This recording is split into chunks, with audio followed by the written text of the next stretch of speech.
Hello everyone. कैसे हैं आप सब। आज का जो टॉपिक जो है हमारे डिस्कशन के वो है इंटरनेशनल अफेयर्स। तो पूरे हफ्ते की इंटरनेशनल अफेयर्स के ऊपर जो करंट अफेयर्स आई है उन सभी के बारे में हम आज के इस वीडियो में डिस्कस करने वाले हैं, जो कि आपके एग्जाम पॉइंट ऑफ व्यू से बहुत ही इंपॉर्टेंट है। और जो भी आप कॉम्पिटिटिव एग्जाम्स के लिए प्रिपरेशन कर रहे हैं उन सब के लिए भी बहुत ही फायदेमंद होगा, और इस वीडियो को एंड तक ज़रूर देखिएगा। और अभी तक अगर आप लोगों ने हमारा चैनल सब्सक्राइब नहीं किया है तो प्लीज़ सब्सक्राइब कर लीजिए और साथ ही साथ बेल आइकन भी दबा दीजिए ताकि आपको अगला नोटिफिकेशन मिल सके। तो चलिए आज का डिस्कशन शुरू करते हैं। तो आज का पहला जो टॉपिक जो है, जो कि फिफ्थ जो यूनेप अनुकूलन अंतर रिपोर्ट जो है 2020 वो जारी की गई है, और जलवायु परिवर्तन के प्रभावों में अनुकूलन की लागत 2050 तक चौगुनी हो जाएगी इस रिपोर्ट के अनुसार। तो अभी 14 जनवरी 2021 को संयुक्त राष्ट्र पर्यावरण कार्यक्रम यूनेप के 5वें संस्करण अनुकूलन गैप रिपोर्ट 2020 को जो है एक उच्च स्तरीय ऑनलाइन प्रेस इवेंट के दौरान लॉन्च किया गया था। और रिपोर्ट जो है यूनेप डीटीयू पार्टनरशिप यूडीपी और विश्व अनुकूलन विज्ञान कार्यक्रम डब्ल्यूडीपीपी के सहयोग से यूनेप द्वारा निर्मित की गई थी। और रिपोर्ट के अनुसार जो है पेरिस समझौते के लिए अभी आवश्यक जो कार्रवाई जो है पिछड़ रही है। और हालांकि राष्ट्रों को जो है अभी योजना और क्रियान्वयन में सफलता मिली है, लेकिन विकासशील देशों द्वारा जो है विशेष रूप से अफ्रीका और एशिया में जो है इन नियोजन के वित्त पोषण में भारी अंतर है। और विशेष रूप से विकासशील देशों के लिए जलवायु परिवर्तन के प्रभावों के अनुकूलन की वार्षिक जो लागत जो है 2050 तक कम से कम चौगुनी होने का अनुमान है। तो ये उसी से रिलेटेड टॉपिक है।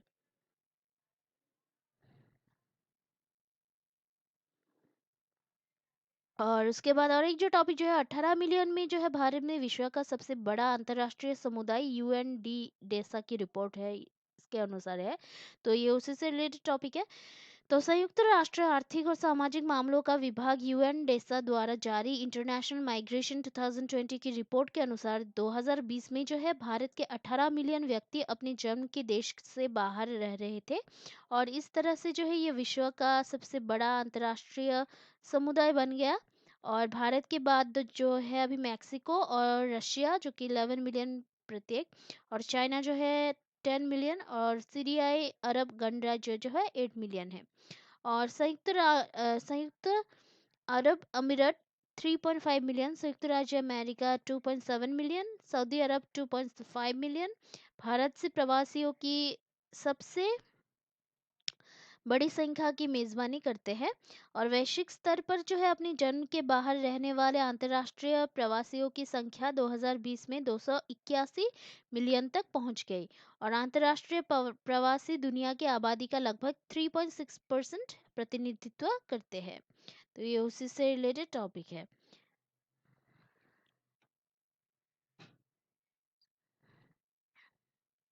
तो अभी नेक्स्ट जो टॉपिक जो है, आईएलओ ने जो है नई रिपोर्ट में गृह आधारित कामगारों के लिए राष्ट्रीय स्तर की नीति बनाने का आह्वान किया है। तो ये उसी से रिलेटेड टॉपिक है। तो अभी अंतर्राष्ट्रीय श्रम संगठन आईएलओ ने जो है अपनी रिपोर्ट में घर से काम करने के लिए अदृश्यता से सभ्य कार्य शीर्षक से अभी वैश्विक श्रम मानकों को अपनाने और घर आधारित श्रमिकों, औद्योगिक घर आधारित श्रमिक, टेली वर्कर्स, डिजिटल प्लेटफॉर्म कार्यकर्ता और संगठनों के लिए जो है राष्ट्रीय स्तर की श्रम रजिस्ट्रियों में सुधार करने की आवश्यकता पर प्रकाश डाला है। तो ये उसी से रिलेटेड टॉपिक है। देन उसके बाद और एक जो टॉपिक जो है, एडीबी और ईआईबी ने जो है ब्लू इकोनॉमी का समर्थन करके महासागरों की रक्षा के लिए जो है भागीदारी की है। और 15 जनवरी 2021 को एशिया विकास बैंक एडीबी और यूरोपीय निवेश बैंक ईआईबी उन्होंने जो है अभी पेरिस समझौते में सलाह के अनुसार सतत विकास लक्ष्यों एसडीजी और जलवायु लक्ष्यों को प्राप्त करने के लिए जो है एक स्वच्छ और सतत महासागर साझेदारी को शुरू की है। और इस संबंध में जो है दोनों संस्थाएं एशिया और प्रशांत क्षेत्र में पहला का सॉरी पहल का समर्थन करेगी। और ये जो साझेदारी जो है, ये जो मतलब सपोर्ट जो है वो अभी उच्च प्रभाव वाली परियोजनाओं का समर्थन करने के लिए दोनों संस्थाओं की क्षमता को मजबूत करेगी। और वे नीली अर्थव्यवस्था के एसडीजी प्राप्त करने में अपने सहयोगियों की मदद करने के लिए संयुक्त तकनीकी सहायता कार्यक्रम और सलाहकार सहायता भी विकसित करेंगे। और स्वस्थ महासागर एडीबी की रणनीति 2030 की एक प्रमुख प्राथमिकता है। देन उसके बाद और एक जो टॉपिक जो है, भारत ने जो है अरब के साथ एकेडमिक सहयोग के लिए $1 मिलियन की वित्तीय सुविधा स्थापित की है। और अरब भारत सहयोग मंच की तीसरा जो वरिष्ठ अधिकारियों की जो बैठक है वो भी आयोजित की गई है। तो ये उसी से रिलेटेड टॉपिक है। तो अभी 12 जनवरी 2021 को वीडियो कॉन्फ्रेंस के माध्यम से अरब भारत सहयोग मंच के तीसरा जो वरिष्ठ अधिकारियों की जो बैठक जो है वो हुई है। और इस बैठक की सह अध्यक्षता जो है संजय भट्टाचार्य, जो कि सचिव सीपीवी एंड ओआईए विदेश मंत्रालय भारत सरकार, और राजदूत मोहम्मद अबू अल खीर मिस्र के सहायक विदेश मंत्री और स्थायी प्रतिनिधि अरब देशों की लीग में कर रहे थे। तो ये उसी से रिलेटेड टॉपिक है। अभी नई जो टॉपिक जो है, बौद्धिक संपदा अधिकारों में सहयोग बढ़ाने के लिए जो है पहला भारत ईयू आईपीआर संवाद 2021 आयोजित किया गया है। तो ये उसी से रिलेटेड टॉपिक है। तो अभी 19 जनवरी 2021 को व्यवसायों को प्रभावित करने वाले प्रमुख बौद्धिक संपदा अधिकारों आईपीआर के मुद्दों पर चर्चा करने के लिए जो है पहले भारत ईयू आईपीआर संवाद 2021 को जो है वास्तव में यूरोपीय संघ आयोग और department for promotion of industry and internal trade DPIIT के बीच में जो है आयोजित किया गया था। और संवाद ने जो है आईपी के जो विशिष्ट क्षेत्रों में जो है सूचनाओं के आदान प्रदान को देखा है। तो ये उसी से रिलेटेड टॉपिक है।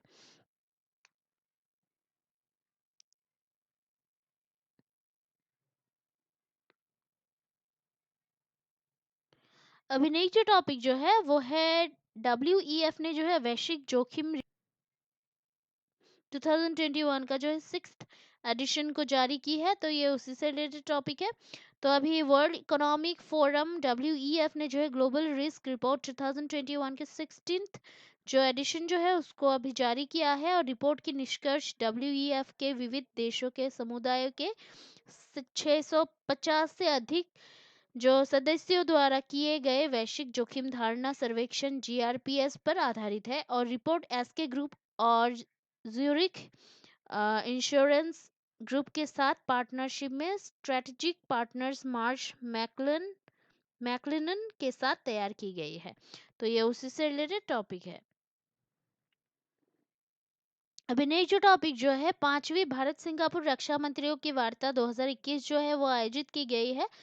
और ये उसी से रिलेटेड टॉपिक है। तो अभी 20 जनवरी 2021 को पांचवी जो भारत सिंगापुर रक्षा मंत्रियों की वार्ता 2021 जो है उसमें अभी भारत की ओर से केंद्रीय मंत्री राजनाथ सिंह और सिंगापुर की ओर से रक्षा मंत्री डॉक्टर नग इंग हेन के बीच जो है आभासी तरीके से यानी कि वर्चुअली जो है ये मतलब बैठक हुई है। और अभी इसमें जो है भारत के रक्षा सचिव डॉक्टर अजय कुमार ने भी भाग लिया।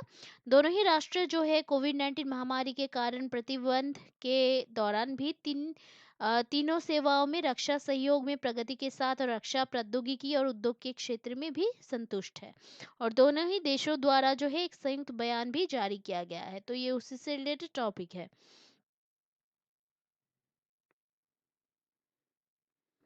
देन उसके बाद और एक जो टॉपिक जो है, महामारी के कारण जो है एशिया में खाद्य असुरक्षा का सामना करने वाले लोगों की संख्या जो है दोगुनी हो कर अभी 265 मिलियन हो गए जाएगी यूएन रिपोर्ट के अनुसार। तो ये उसी से रिलेटेड टॉपिक है।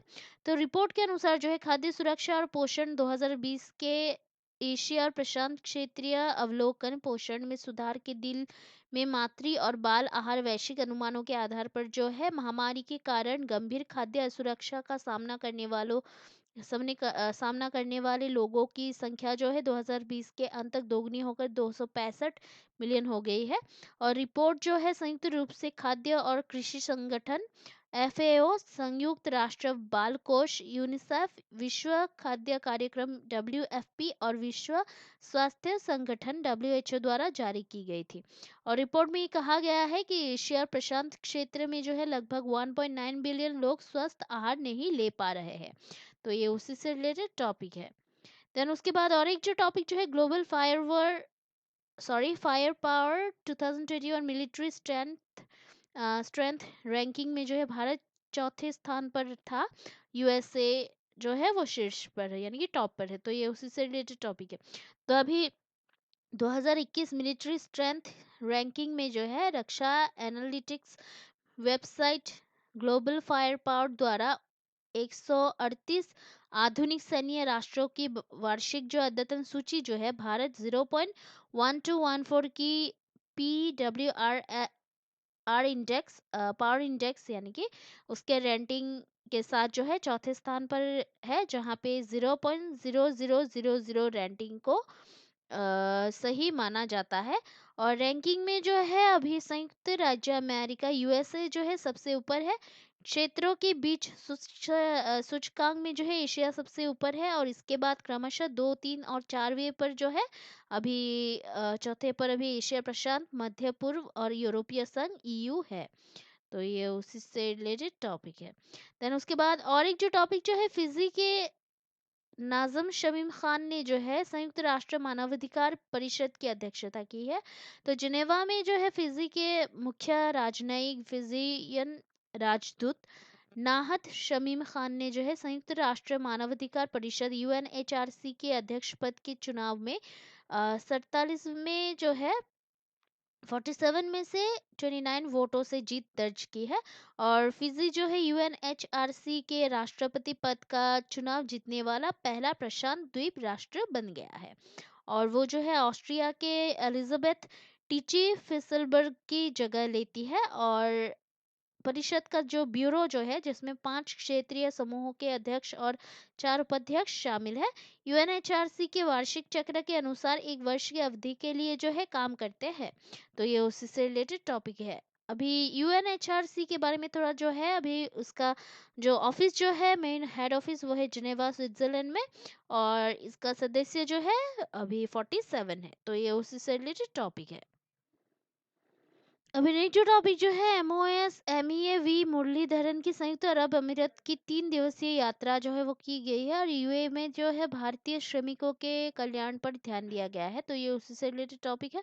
तो अभी विदेश राज्य मंत्री MOS वेल्लावेली मुरलीधरन विदेश मंत्रालय MEA ने जो है संयुक्त अरब अमीरात में भारतीय श्रमिकों के कल्याण पर ध्यान केंद्रित करने के लिए जो है 19 जनवरी 2021 से 21 जनवरी 2021 तक जो है संयुक्त अरब अमीरात यूएई की 3 दिवसीय यात्रा का जो है भुगतान किया है। और वो जो है अबू धाबी अंतर्राष्ट्रीय हवाई अड्डे पर जो उतरे हैं, जहां उन्हें भारतीय राजदूत पवन कपूर ने स्वागत किया है। उनकी यात्रा के बाद जो है केंद्रीय मंत्री सुब्रमण्यम जयशंकर की नवंबर 2020 में जो है संयुक्त अरब अमीरात की यात्रा हुई है। तो ये उसी से रिलेटेड टॉपिक है।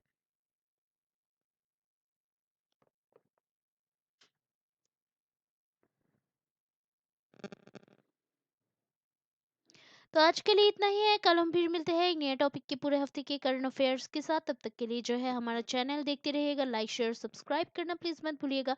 कोई अगर सुझाव हो तो कमेंट करना प्लीज़ मत भूलिएगा, क्योंकि आपका जो सपोर्ट है वो हमें बहुत ही मोटिवेट करता है हार्ड वर्क करने के लिए। So please keep watching our videos, like share and subscribe. Take care, जय हिंद।